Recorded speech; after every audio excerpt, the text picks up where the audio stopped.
सोमवार तीनों एक ही दिन पड़ रहा। दुनिया के लोग त्रिवेणी का स्नान करने के लिए प्रयाग जाते हैं, पर मेरे भोलेनाथ ने पूरी त्रिवेणी यहीं बना दी, पूरी त्रिवेणी। सोमवार की प्रदोष पड़ती है तो शंकर भगवान कैलाश पर निवास करते हैं। हमारे यहाँ कहते हैं सोमवार की जो प्रदोष पड़ती है वो इच्छा पूर्ति करती है। मान लो आप प्रदोष का व्रत नहीं कर सकते,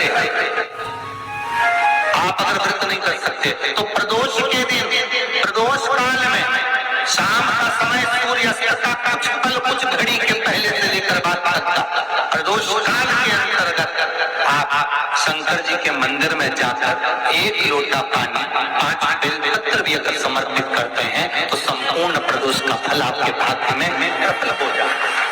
एक निवेदन सभी श्रोता बहन भाइयों से, कथा आस्था चैनल पर जो सुन रहे हैं, फेसबुक यूट्यूब पर जो सुन रहे हैं और पंडाल में बैठकर जो सुन रहे हैं,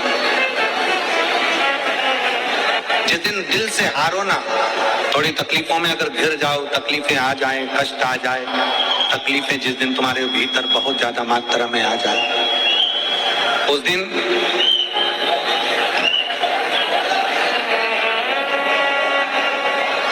तीन बेलपत्र, एक बेलपत्र में पीला चंदन, बीच वाली पत्ती। जिस दिन तुम्हें लगे कि मैं बहुत दुखी चल रही हूं और मेरा काम हो ही नहीं रहा, बहुत तकलीफ की जिंदगी चल रही है, कोई हाथ पकड़ने वाला नहीं है, कोई संभालने वाला नहीं है और बहुत तकलीफ है, बहुत तकलीफ। उस समय पर एक बेलपत्री के बीच वाली पत्ती पर पीला चंदन, दूसरी पत्ती पर लाल चंदन और तीसरी पत्ती पर 11 चावल गीले पानी में उसको थोड़ा सा भिगो लें या धो लें, 11 चावल गीले शिव जी की उस पत्ती पर रखें। सबसे पहला पीला चंदन का बेलपत्र, दूसरे नंबर पर लाल चंदन का बेलपत्र, तीसरे नंबर पर जो 11 चावल आपने धोकर रखे हैं वो हाथ की हथेली में रखना है और हाथ की हथेली में रखकर अपनी कामना कर कर भगवान शंकर से विनय कर कर पंचाक्षर मंत्र नमः शिवाय या षडाक्षर मंत्र ओम नमः शिवाय या श्री शिवाय नमस्तुभ्यं बोलकर उस बेलपत्र पर सीधे हाथ में रखकर उल्टे हाथ का स्पर्श कर कर बाबा से अपने मन के भाव कर कर शंकर के शिवलिंग पर उसे समर्पित कर दीजिए। एक ही लोटा जल, जहां से जल बहता है अशोक सुंदरी वाली जगह, एक ही लोटा जल जहां से जल बहता है उस जल बहने वाली जगह पर 3 बार उस जल को अपनी कामना कर कर श्री शिवाय नमस्तुभ्यं या पंचाक्षर मंत्र या षडाक्षर मंत्र बोलकर 3 बार उस स्थान पर गिरा दीजिए। गिराने के बाद में बाबा से विनय कर कर अक्षत वाली जो बेलपत्र है, एक बेलपत्र और एक अक्षत उसमें से अपने लिए लेकर आ जाओ। उसको 2 महीना 3 महीना अपने घर में रखिए।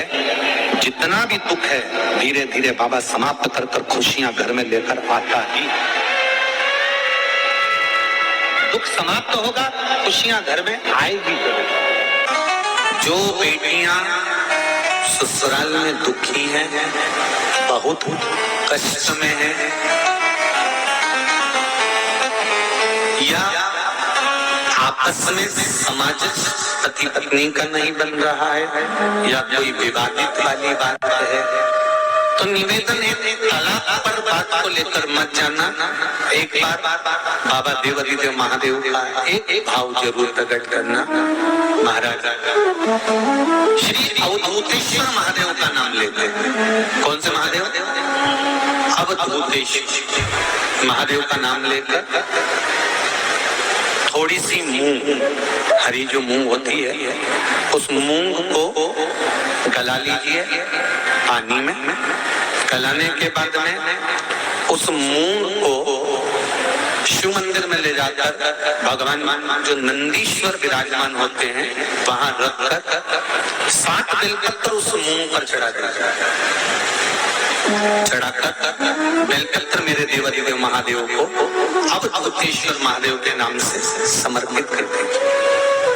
वो मूंग उठाकर गौशाला में या फिर रोड पर कोई नंदी दिख जाए या गौशाला में कोई नंदीश्वर हो तो उस नंदी को वो मूंग खिला दीजिए थोड़ी सी।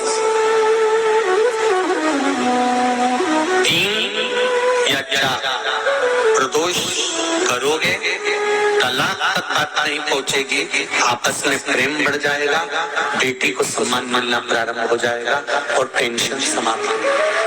परिवार नहीं टूटेगा।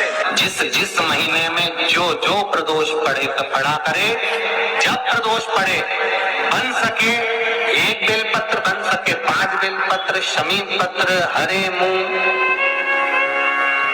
हरा मूंग, बेलपत्र, एक कलश के अंदर थोड़ा सा पानी लेकर 1 बेलपत्र, हरा मूंग, शमी पत्र डालकर और उसमें थोड़ा सा गुड़ डालकर भगवान शिव का स्मरण कर कर प्रदोष काल में, मान लो कोई काम आपका बहुत जरूरी है, बहुत दिनों से आप थक गए हैं, नहीं हो रहा, कर्जा बढ़ रहा है, धन नहीं आ रहा, व्यापार नहीं चढ़ रहा, या कोई समस्या बहुत प्रबल है, कोई एग्जाम में बैठ रहे हो नहीं हो रहा, परीक्षा भी दे दी है, रिजल्ट आने ही वाला है, तो भी प्रदोष काल में, प्रदोष के समय वो जल मूंग, शमी पत्र और बेलपत्र और गुड़ का शंकर के शिवलिंग को समर्पित करना प्रारंभ कर दो। 2 या 3 प्रदोष करोगे, बाबा आपकी मनोकामना शीघ्र पूर्ण कर देगा। 2 या 3 करो, बाबा करें। बहुत तकलीफ है, दुख की जिंदगी चल रही है, कोई परिवार में बेटे हैं, बहुएं हैं, बेटियां हैं, सब प्रयास कर रहे हैं, बेटे भी प्रयास कर रहे हैं, बहू भी प्रयास कर रही है, बेटी भी प्रयास कर रही है कि मुझे कोई अच्छा जॉब मिल जाए, मैं उन्नति की सीढ़ी पर चढ़ जाऊं, मैं बहुत आगे बढ़ जाऊं। और बेटा बेटी बहुएं अगर आगे नहीं बढ़ पा रही है तो शिव महापुराण की कथा करती है कि कार्य करिएगा। एक बेलपत्र लीजिए और 7 चावल के दाने इस बेलपत्र के मध्य वाली पत्ती पर रख लीजिए। जो बेटा बेटी बहुत प्रयास कर रहे हो, बहुत कंपटीशन एग्जाम दे रहे हो, बहुत मेहनत कर रहे हो और उसके बाद भी बहुओं का, बेटियों का, बेटों का अगर कहीं जॉब नहीं लग रहा और कहीं सिलेक्शन हो ही नहीं रहा और बहुत हार चुके, तब एक बेलपत्र 7 चावल के दाने मध्य पत्ती पर 7 चावल के दाने, घिसे हुए चंदन की गोली, पीला चंदन को घिसकर उसकी एक गोली बनाई, एक गोली गोल कर शिवलिंग जैसी गोली बनाकर उस चावल के दाने पर रख लो।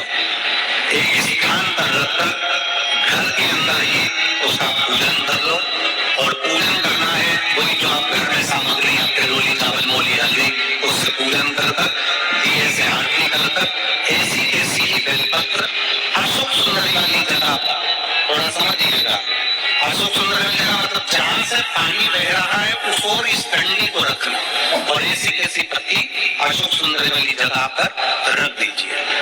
ये किसी भी प्रदोष के दिन या किसी भी सोमवार की अष्टमी के दिन या किसी भी विशेष शिवरात्रि के दिन आप ये एक बार केवल करना है और अपने मन की कामना कर कर उसको रखकर बाबा को घी का 2 दिया लगाकर आ जाना है। मेरा भोलेनाथ आपका हाथ पकड़कर आपको कंपटीशन एग्जाम में विजय दिलाएगा। पर मेहनत करना नहीं छोड़ना, परिश्रम करना नहीं छोड़ना, संघर्ष करना मत छोड़ना। अपनी मेहनत को 4 गुना करना है, अपने परिश्रम को 4 गुना करना है, अपने कर्म की लगन को बढ़ाना है। जितने घंटे पढ़ाई करते थे उससे 2 घंटा और बढ़ाओ, जितनी मेहनत करते थे उससे 4 घंटा की मेहनत और बढ़ाओ और साथ में 7 अक्षत, एक चंदन की एक शिवलिंग जैसी आकृति, छोटा सा शिवलिंग जैसा भाग रखकर घर में उसका पूजन कर कर घी का दिया से आरती लगाकर बाबा की आराधना कर कर दिल से कामना कर कर बाबा से वो ले जाकर ऐसे कैसा ही पता अशोक सुंदरी वाली जगह। अशोक सुंदरी की जगह जानते हो? ये तो जगह है, ये तो जगह दिख रही है। मेरा निवेदन है चैनल वालों से थोड़ा दिखाने का प्रयास करें। ये तो जगह है, ये शिवलिंग है, इधर शिवलिंग है और शिवलिंग के साइड में जो जगह होती है जहाँ से पानी बहता है उसको अशोक सुंदरी की जगह कहते हैं। तो इस स्थान पर इस बेलपत्र को, इस बेलपत्र की डंडी पानी बहते समय, बेलपत्र की डंडी है वो पानी बहने के स्थान पर हो, उसको रख दीजिए। 2 घी के दिए लगाकर और घी के दिए का स्मरण करें। दोनों दिए गोल बत्ती के नहीं होंगे, दोनों दिए लंबी बत्ती के नहीं होंगे। जो 2 दिए आप लगाएंगे एक गोल बत्ती का होगा, एक लंबी बत्ती का होगा। गोल बत्ती क्या बोलते हैं यहाँ पर? फूल बत्ती, या फूल बत्ती बोलते तो गोल बत्ती मतलब फूल बत्ती, और लंबी बत्ती लंबी वाली बत्ती। 2 दिए लगाना है, एक जगतजननी का, एक बाबा विश्वनाथ का। दोनों दिए आप रखकर बाबा को प्रार्थना कर कर दिल से आइए, मेरा शंकर आपकी कामना पूर्ण करेगा। शिव को प्रिय है पुष्प में आंख का पुष्प, जो आंकड़े का पुष्प होता है शंकर को बड़ा प्रिय है। और दूसरे नंबर पर शंकर को प्रिय है शमी का पुष्प, बहुत ध्यान देना महाराज। तीसरे नंबर पर शंकर को प्रिय है महाराज सरसों का पुष्प। सरसों होती है ना, तो राई अपन बोते हैं, सरसों बोते हैं, उसमें पीले कलर का जो पुष्प लगता है। हमारा तो निवेदन रहता है जब तक सरसों आए तो प्रयास करा करो कि सरसों के 108 पुष्प शंकर भगवान पर चढ़ाना प्रारंभ कर दो। महाराज ये पक्का है कि वर्ष भर कोई बड़ी बीमारी आपको घेर नहीं सकती अगर सरसों के फूल शिव को चढ़ रहे हैं तो। और प्रयास करना कि सरसों का जो पुष्प होता है, सरसों का जो फूल होता है महाराज, अगर कोई व्यक्ति को किडनी या लीवर से जुड़ी हुई कोई तकलीफ होती है या किसी व्यक्ति का एक्सीडेंट हो गया होता है और उसका कोई अंग रह गया हो, कोई शरीर का कोई भाग रह गया और वो काम नहीं कर रहा हो, जैसे किसी के पांव रह जाते हैं एक्सीडेंट के बाद, किसी का हाथ रह जाता है या कोई अंग काम नहीं कर रहा हो, वहां ब्लड पहुंच नहीं रहा हो, वो जगह एकदम सुन्न हो गई हो, खाली पड़ गई हो, तो उसके लिए शिव महापुराण की कथा कहती है कि सरसों के पुष्प 11 शंकर जी के राइट भाग में, जहां शिव जी के गण दरवाजे के द्वारपाल मणिभद्र जिस जगह पर निवास करते हैं, कौन निवास करते हैं? मणिभद्र। शंकर जी के दरवाजे के द्वारपाल है मणिभद्र जी।